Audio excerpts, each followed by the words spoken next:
Avec ce fameux concept de l'obsolescence programmée, limiter intentionnellement la durée de vie des produits dans le but d'en vendre plus et de favoriser le développement économique. La théorie est née dans les années 30, on en parle encore aujourd'hui. Bernard de Cavel, bonsoir. Alors vous avez réalisé vous une étude sur l'obsolescence programmée. Est-ce que vous avez réussi à la prouver? Est-ce qu'elle existe vraiment, scientifiquement parlant? Est-ce qu'on a des preuves que ça existe? Alors, on a effectivement analysé la littérature et tout ce qui est publié, et on a aussi discuté avec les producteurs quand il y avait des accusations d'obsolescence programmée. Et non, il n'y a pas de démonstration actuellement de l'obsolescence programmée, parce que c'est très difficile à démontrer vu qu'il y a un caractère intentionnel. Est-ce qu'il y a des signes qui vous indiquent que ça existe? On voit qu'il y a des durées de vie qui pourraient être plus longues, mais les raisons pour lesquelles cette durée de vie est raccourcie n'est pas forcément l'intention de raccourcir la durée de vie. Il peut y avoir des raisons techniques pour améliorer le rapport qualité-prix. Alors Marc de Meuser, bonsoir. Vous êtes formateur, vous, au Petit Rien, donc vous assurez, on va dire, les Petits Riens, c'est connu, hein, vous revalorisez certains produits qui sont en panne. Alors vous, est-ce que vous avez des signes quand vous décortiquez les appareils qu'à un moment donné, intentionnellement, on a voulu limiter leur durée de vie? On ne peut pas, comme disait le monsieur, on ne peut pas vraiment prouver les choses. On peut avoir un ressenti qui ferait dire que, par exemple, une plaquette électronique ne tient pas plus de 5 ans et c'est a priori pas vraiment normal. Parce qu'il n'y a aucune cause extérieure qui aurait pu détruire cette pièce. C'est une pièce qui normalement ne bouge pas, il n'y a pas grand-chose qui puisse l'endommager. Donc on a beaucoup de mal de ce point de vue-là à pouvoir... Et votre intime conviction, quelle est-elle? Non, moi je ne suis pas tellement convaincu sur ce point de vue-là. Je suis plutôt de l'idée qu'on va vers la réduction des coûts de fabrication qui induisent forcément des risques pris et qui vont faire que la durée de vie peut être réduite. Et donc oui, effectivement, on peut peut-être le faire même intentionnellement et faire le calcul en disant on va réduire jusqu'au moment où ça peut tenir 5 ans ou 6 ans ou autant de programmes ou autant de lavage. Ça, c'est possible, mais pas démontrable. En tout cas, il n'y a aucun cas d'obsolescence programmée qui n'a été condamné par la justice. Ça, vous le dites effectivement dans l'étude, mais on dit 111 000 tonnes de déchets électriques et électroniques collectés chaque année en Belgique. Donc on pourrait effectivement les limiter, faire en sorte qu'il y en ait moins, faire en sorte que les produits durent plus longtemps. Alors, il y a toute une série de pistes que vous évoquez dans cette étude. Entre autres, ce serait d'indiquer à l'achat la durée de vie probable des appareils. Est-ce que c'est possible, ça? Alors, effectivement, c'est intéressant de guider les clients, les consommateurs dans leurs achats en leur donnant des informations sur la durée de vie des produits, sur leur réparabilité. Donc on peut sur la durée de vie, vous pensez qu'on peut dire qu'une telle machine doit faire autant de cycles de lavage? C'est possible, vous pensez, et faire autant d'années? C'est possible de faire des estimations qui sont quand même relativement fiables. Après, ça demande de faire beaucoup de tests. Et c'est pour ça que c'est des mesures qui sont plus efficaces quand elles sont prises à grande échelle, donc à l'échelle européenne. Et ça, vous y croyez, vous, à ce que l'on puisse dire à un certain moment, tiens, cette machine va durer X temps si vous l'achetez maintenant? Non. Moi, je ne suis pas dans cette mouvance-là parce que les conditions d'utilisation peuvent être très différentes d'un endroit à un autre. Je prends le cas de l'eau. L'eau n'est pas la même, aussi bien en Angleterre qu'en France ou en Belgique, ni même de Flandre en Wallonie, on n'a pas la même eau. Les mêmes sources ne sont pas les mêmes et le conditionnement, rien que la qualité d'eau peut faire qu'une machine va fonctionner plus longtemps. Ce serait de toute façon théorique, ce que vous indiqueriez. Ce qu'on indiquerait, ce qu'on demanderait en fait aux fabricants d'indiquer, comme il y a maintenant le code énergétique, on ferait avec la durée de vie des appareils. Oui, mais ça peut aussi être évalué par des personnes extérieures qui, sur base de l'analyse des produits, donnent un avis sur la durée de vie attendue des produits. Oui. Alors vous indiquez également un concept qui pourrait permettre d'orienter son choix d'achat, c'est la réparabilité. Qu'est-ce qu'il faudrait indiquer pour indiquer effectivement cet appareil est réparable ou pas? Alors on peut donner un indice de réparabilité. De nouveau, c'est aussi des choses qui doivent être estimées par des experts.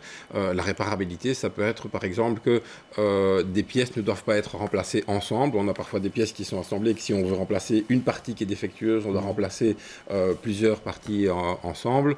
Et donc là, on a un indice de réparabilité qui est moins bon. On peut aussi avoir des pièces qui ne sont pas accessibles, des batteries qui ne sont pas accessibles, qui sont collées et qui rendent la réparabilité plus difficile. Et donc donc ça, on peut le constater en analysant l'appareil et on peut donner un indice de réparabilité sur cette base-là. C'est ça, il y a aussi la disponibilité des pièces détachées, ça c'est important, dire pendant combien de temps elles vont être disponibles, parce que pour l'instant, quand on achète un appareil, on ne sait pas s'il tombe en panne dans 2 ans, si on trouvera encore les pièces. Voilà, ça c'est quelque chose qui peut être fait sur base volontaire ou sur base obligatoire. C'est l'affichage de la durée pendant laquelle les pièces détachables vont être disponibles. Ouais, et ça, vous constatez, vous, à certains moments, qu'il y a une toute petite partie d'une pièce qui est abîmée et qu'il faut changer tout un ensemble. Oui, bien sûr. Oui, ça c'est courant. C'est devenu systématique, oui, ça, oui.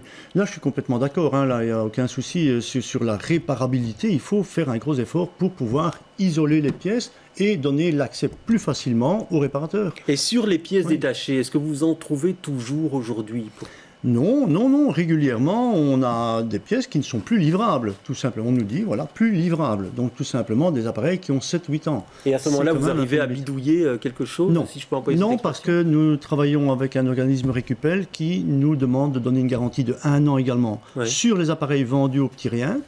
Et donc, pour donner cette garantie, on ne peut absolument pas essayer de faire des choses qui ne soient pas dans la norme que le constructeur a prévue au départ. On doit rester tout le temps dans la norme du constructeur, c'est-à-dire utiliser les bonnes pièces du constructeur et pas essayer de entre guillemets, très gros guillemets, alors il y a aussi l'allongement de la durée de garantie.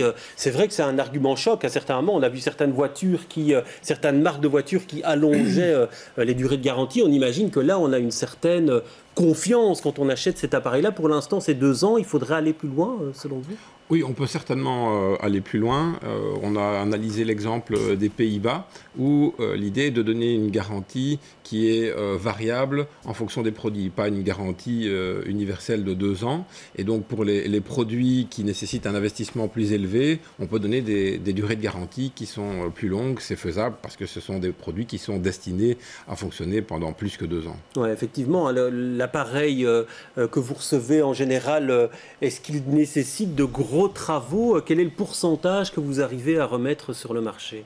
Donc actuellement, on tourne à peu près à 30% d'appareils qui est remis en circulation sur le marché. Ouais, votre étude dit 50% dans les Repair Café peuvent être réparés, mais vous recevez le tout venant. Le Repair Café, on n'est pas dans le gros blanc. Sur le gros blanc, d'après notre arrivage. Et tout dépend de la source de l'arrivage. Donc le gros blanc, on parle de réfrigérateur, lave-linge, lave-vaisselle. Gros électroménager.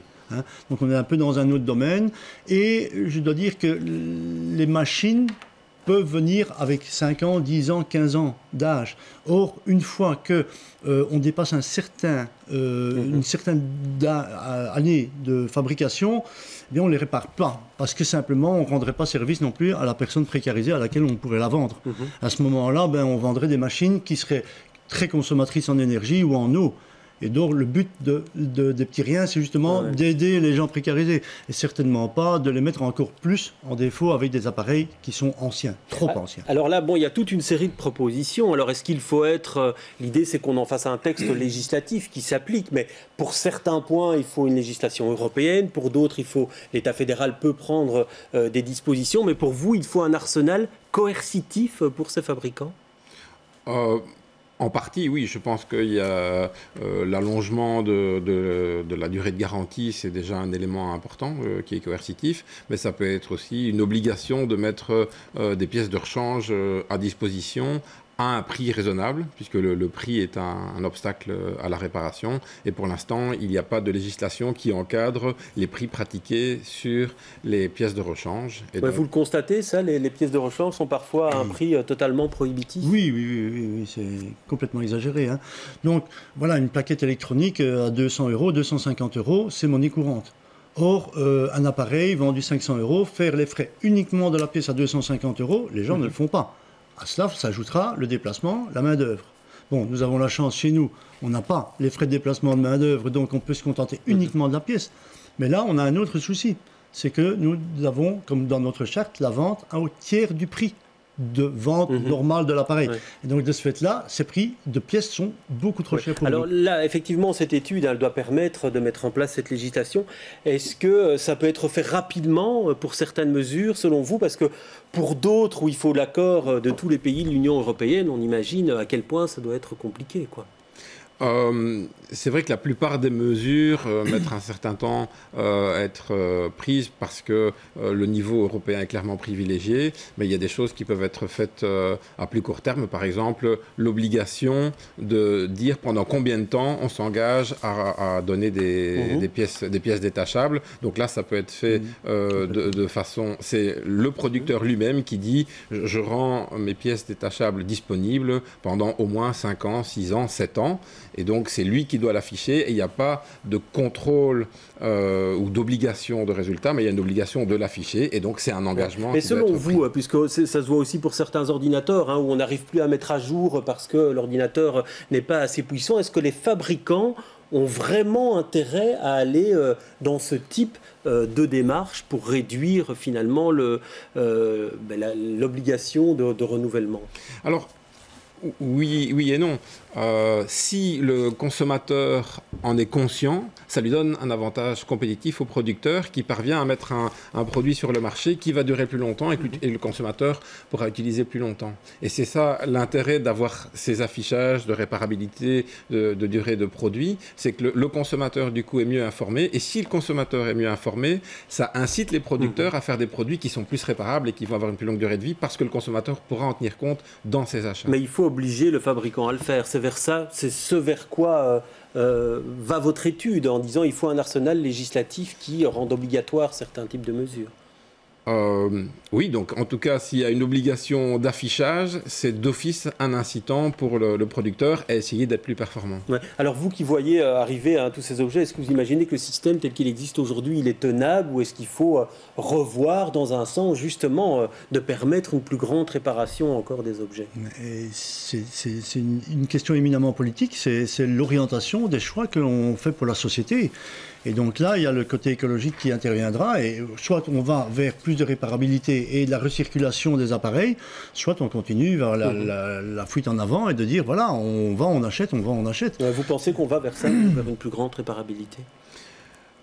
Pas spontanément, donc il faut les mesures, mais si on prend les mesures adéquates, oui, on peut aller vers une plus grande réparabilité et plus de réparation. Ben voilà, on attend donc les textes législatifs qui indiqueront quelles mesures vont être prises au niveau belge. Merci messieurs d'être passés sur ce plateau.